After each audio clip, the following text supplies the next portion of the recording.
You are listening to the 90 Days Later podcast with me, Anna Charles. This is episode 33. Welcome to the 90 Days Later podcast, where I show you how to stop over drinking in 90 days without missing out on life. If you're not an alcoholic, but fed up with saying yes to a drink when you mean to say no, you're in the right place. Well, hello everybody. I hope you're all well. I'm enjoying where I am, my location. It's just the most tremendous sunshine at the moment. Such a lovely, lovely treat. Okay, today on the podcast, I've chosen to explore the topic of patterns. Now, we all have them, many of them, in fact. You just might not be aware of them, or maybe even of at least how they're showing up in your life. You might think, well, this is the way life is, in many different areas of your life, as though you're following a kind of pre-programmed journey. But that is not so. Every single one of your patterns has either been created or adopted by one person alone. You and no one else. And this is really good news. Because you created or adopted them, you can change them if you so wish, once you become aware of what's going on. Now, the reason to pay attention to this is that patterns have such a huge influence over how you live your life. And this is especially important to consider when looking at your dreams and looking at where you are today. Now, I'm really excited to explore this topic as it can have such a brilliant and astounding impact on your life. So let's get started. Here's what we're going to cover in the podcast today. We're going to talk about what is a pattern. We will talk about the importance of being intentional and asking, are these the patterns I want? Do these patterns serve me and the life I want to lead? I'm going to tell you how to change your patterns in a very practical manner.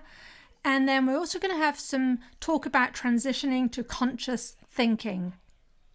At the end, I will give you a little homework too, because remember, that's where the magic is, getting down and dirty and doing the work. Okay, so firstly, let's start and define what is a pattern.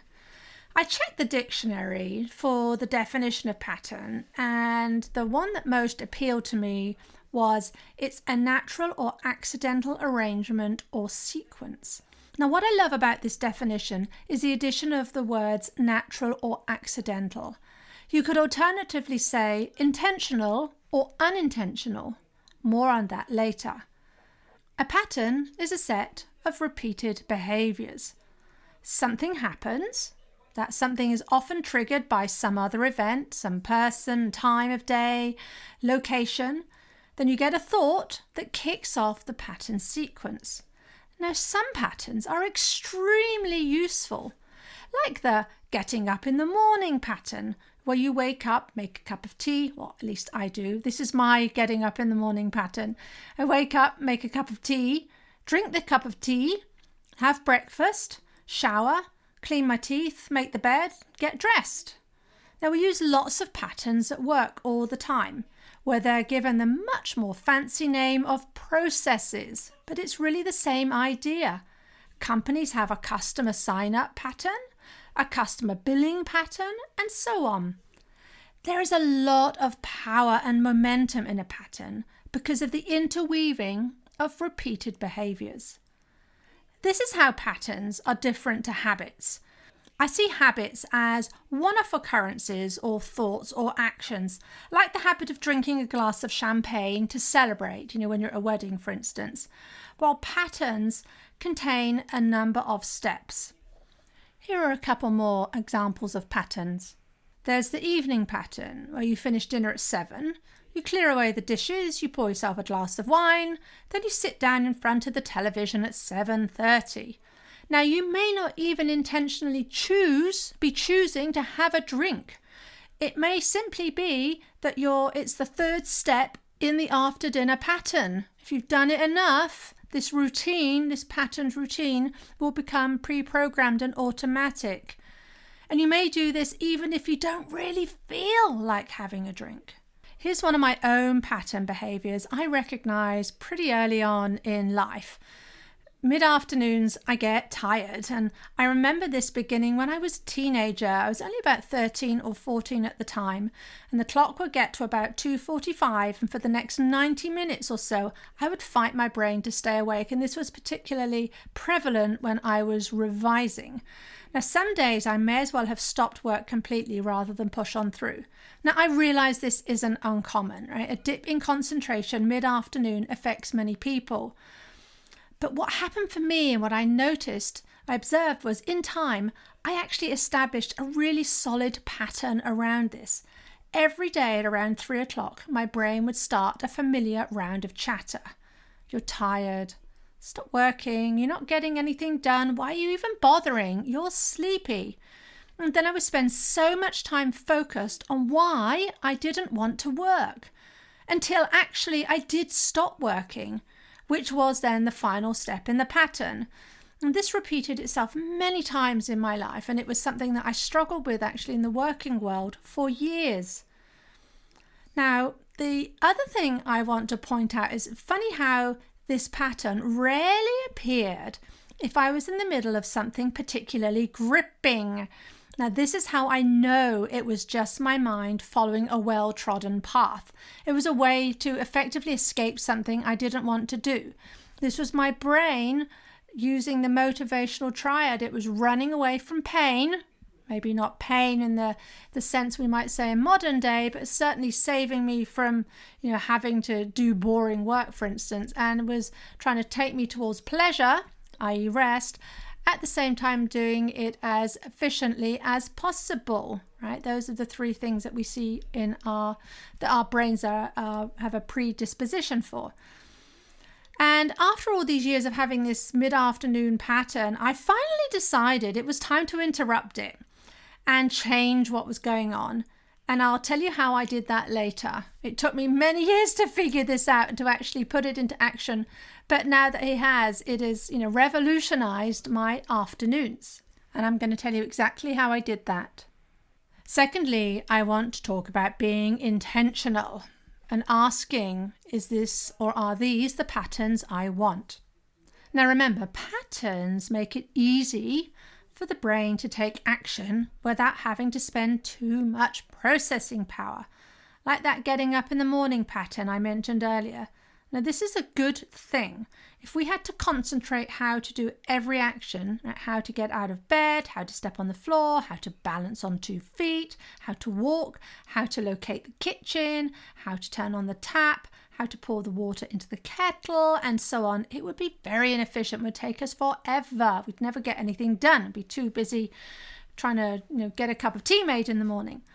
But by bundling a number of activities together to make a pattern, the brain makes it easier on itself. But always be mindful as to whether the patterns are serving you or not. Easy isn't always best. Easy might just be something you've always done. And if you carry on repeating what you've always done, you're going to get more of what you've had. But you're listening to this podcast because you're looking for something that perhaps you don't have. You're looking for possibility in your life. And therefore, easy is probably not going to cut it. What's important is understanding what you do and what you don't want to do or don't want to have happen. What is your intention? Do you want to stop drinking completely? Or do you just want to drink in moderation? And whatever your answer, why is that your choice? It's a bit like spring cleaning, even if you can do it at whatever time in the year. Every so often, I like to clean out my kitchen cupboards. Yes, that's right, not always a party animal. I like a good old kitchen clear out. Now, I take everything out when I do this, absolutely everything, and I evaluate whether I need to keep each item before putting them back after I've cleaned the shelves. I find all sorts of things lurking at the back of cupboards, and you can do the same thing with your thought patterns. So here's a task for you. Sit down and create an inventory of your patterns, like I did above with the getting up in the morning pattern. What are your patterns and what are the steps, what are the sub-steps included in them? You can use the downloadable worksheet I've created for this. You'll see a link to this in the show notes, or you can go to 90dayslater.co/patterns and you'll find your free sheet there that you can download. Now, I'm not suggesting, I'll make this clear, that you go to the extreme of documenting things like you're getting up in the morning pattern, right? Or you're getting into the car pattern, that sort of thing. But certainly investigate the patterns you have around your drinking, or any part of your life, frankly, that you're interested in or you want to adopt and modify, but certainly do that for your drinking.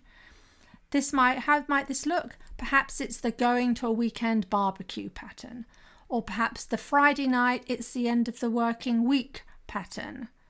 Or here's a really common one that I hear from my clients, the getting home from work pattern.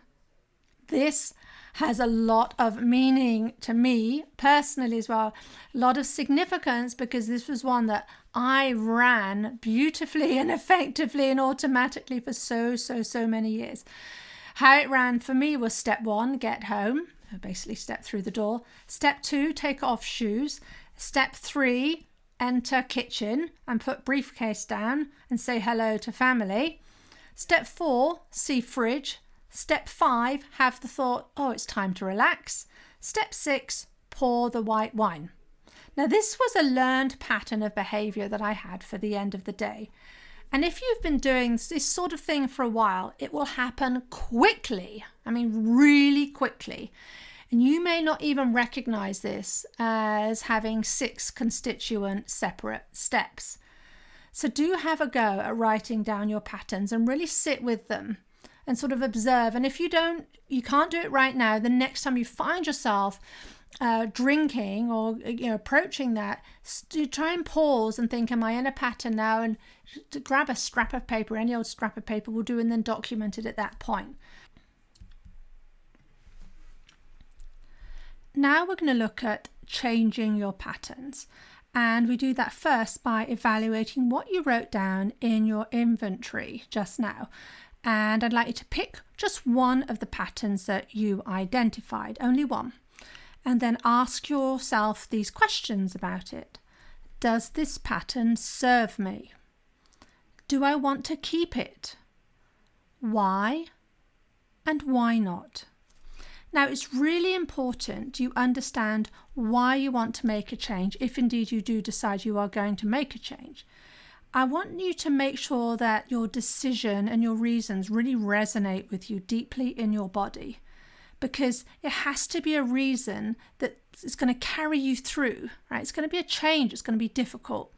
And therefore, if the more it has meaning, the more likely you are to be able to see it through to the end, so that you'll stick to it, you'll stick by your decision. It's not easy to change a pattern, but it's so worthwhile. Now, here are the 4 steps to changing your patterns.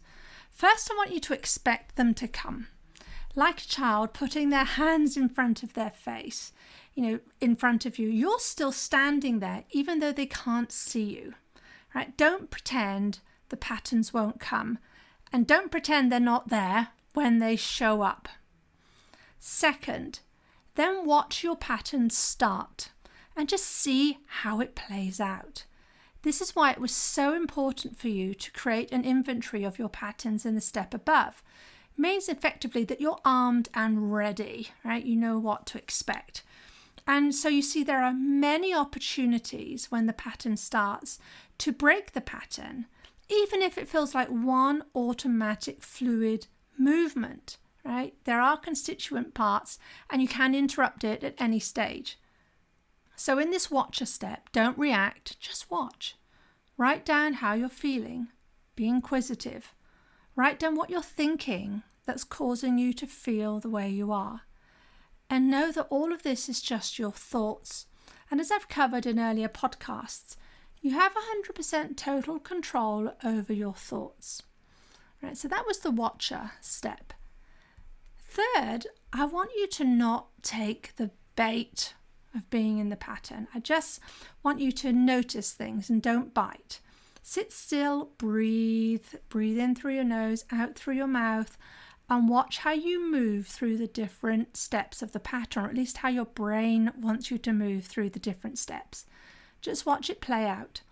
Now at this point, I sometimes say things like, thanks brain, I see what you're telling me, but I'm not going to take any notice. I'm not doing that today. For example, I may say to myself in the afternoon, if my afternoon pattern shows up, okay, I feel tired, or I'm telling myself I feel tired because it's 3 p.m, but I know it's just a story I'm telling myself right now.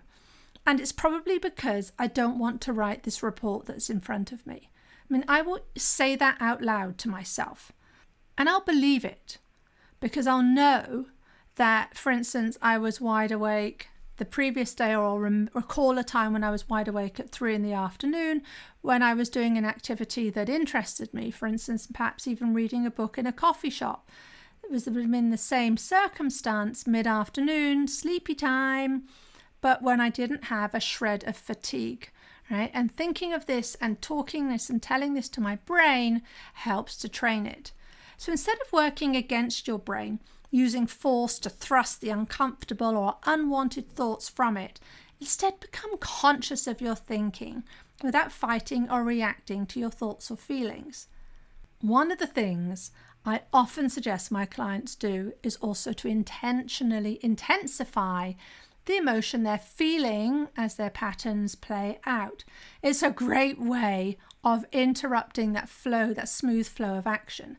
So for instance, if you feel yourself getting frustrated with your over drinking over time, maybe every Saturday evening rolls around, you can try to intensify the sense of frustration, really increase the vibration, over exaggerate the feeling in your body.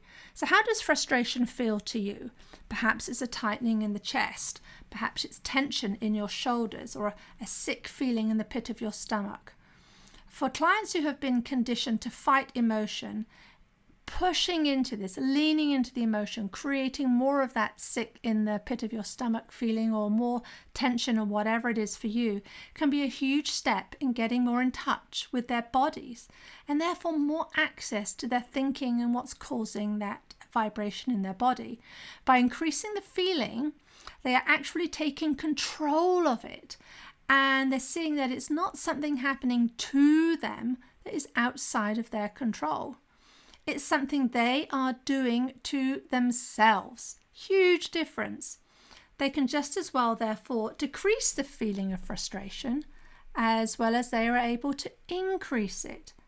And how we do that, how we change how we're feeling, we do through our thoughts. The next thing I want you to do is time to take action to create a pattern you want. You can't become the person who can drink a glass of wine and leave it at that simply by reading Quitlet, or even simply by listening to my podcast, right? And willing it to happen. You have to take action. Now, rather than changing the direction of the pattern you're currently stuck in, on what might feel like a permanent loop, you can consciously create an entirely new pattern or cycle of thought. You do this by consciously thinking a new thought. A thought that creates the feeling you purposefully want to feel. This will lead you to taking a different action than the one in your customary pattern. Action that disproves a thought is how you change your pattern thinking forever. And you'll forge brand new patterns this way. Now, before you freak out, taking action doesn't have to mean major leaps. Consider how just one little step out of the old pattern changes everything. For instance, if you really want to get exercising, right, you must focus on the very first step that will change that pattern. And it won't be the first steps that you run on the treadmill at the gym that will break the pattern. It's going to be something much smaller. It's going to be the moment you wake up earlier than normal, perhaps. The moment you lace up your gym shoes. Or even the moment you grab the bottle of water instead of making yourself a cup of tea. Now, this works for all patterns. If you always drink a glass of wine when you make dinner, try pouring yourself a glass of water into the wine glass instead. Simple things. Now, this approach, this 1 degree change approach, is exactly what I did to address my mid-afternoon slump pattern. I consciously decided to expect the tiredness chatter to hit me in the afternoon. I didn't shy away from it. I didn't encourage it either, I hasten to add. I just expected it and didn't act surprised when it hit me. This stopped me spinning out in the kind of self-deprivation, why does this always happen to me talk. I would then pause and watch my thoughts, what was running around in my head, and I'd write them down. Now that was the 1 degree change for me, to really just literally pick up a pencil or a pen and literally write this down, even if it was for just a few minutes. And I would then remember that these were only my thoughts telling me I was tired. Of course, now there may have been times when you really do have a physical sensation of tiredness, but being healthy, having a good night's sleep and all the rest of it, I knew that that wasn't the case for me most of the time. Right? When I realized I didn't cross some kind of magic threshold into tiredness each afternoon, it was just my story, my words that were creating that reality and my experience of the afternoons. And when my thoughts told me I was tired, I then felt tired as a consequence. And guess what? I didn't take a whole lot of action. That's right, I thought I was tired, which made me feel tired, so I acted tired. Instead, when I purposefully chose to not believe these thoughts of tiredness, it was an altogether different experience. I even in time took it a step further and decided that when the chatter began, that I had already finished work for the day. I kind of played around with that there was no point thinking I was tired, as there was no more work I needed to put off. My brain couldn't try to help me get out of doing work if there was no work to be done. And it took the sting out of my thought chatter completely. Because after all, my brain was only looking out for me, right? It was designed to avoid pain, seek pleasure and do as little as possible, as I mentioned earlier. And I had created a very cozy set of reasons why I shouldn't push myself during the afternoons and instead kick back and relax a little. So deciding my work was done was my way of giving my brain a new reality to believe. And by doing that, I interrupted the pattern enough to make small changes that enabled me to create a whole new afternoon pattern, which definitely to this day serves me. Now, once I realized I could do that about my mid-afternoon slump, I knew I could do it about my drinking. I started to look at choosing how I could think differently about my drinking. One small way I started to do this was to fully take responsibility for the fact that every time I had a drink, it was a decision to drink. It was my decision. I had full control, and it was painful to have to accept this to start with, but it was really life-changing. Now, a final word on the process of creating new patterns. It's going to be uncomfortable at first, I expect. For example, if you drink in response to emotions, when you first change your thought to something like, I don't need to drink to feel good, you are also going to need to take action to prove that is true to yourself. And you do that by not drinking and by thinking thoughts that feel good instead. As you start to take action that deviates from your usual pattern, you might feel a bit out of place, a bit off, perhaps. So just plan on that happening. It's understandable. Your brain has just been flipped out of autopilot, and it can be very disconcerting. Working through this is truly an unavoidable step. And this is why it's so important that you understand the why behind why you want to develop a new pattern, right? When we went back at the inventory, which ones do you want to keep? Why not? Your why, knowing why you're doing this, will motivate and encourage you through the difficult times. Okay, so as I mentioned earlier, I've provided a worksheet for this work that you can download for free from the show notes or from 90dayslater/patterns. And here's your homework. I want you to do an inventory of your patterns, at least the major ones. Then evaluate them, pick one, and ask yourself these questions. Does the pattern serve you? Do you want to keep it? Why and why not? And then decide which of the patterns you want to change and identify a 1 degree little itty bitty change that you can put in place, that you can make, that will kickstart you into a new direction and at minimum will interrupt the smooth flow of the pattern running. So in summary, to change patterns that don't serve you, you must change your thoughts first. And then you take the newly inspired action and keep thinking the new thought over and over until the pattern is changed permanently and becomes more effortless. This isn't a one and done, unfortunately. It does take practice.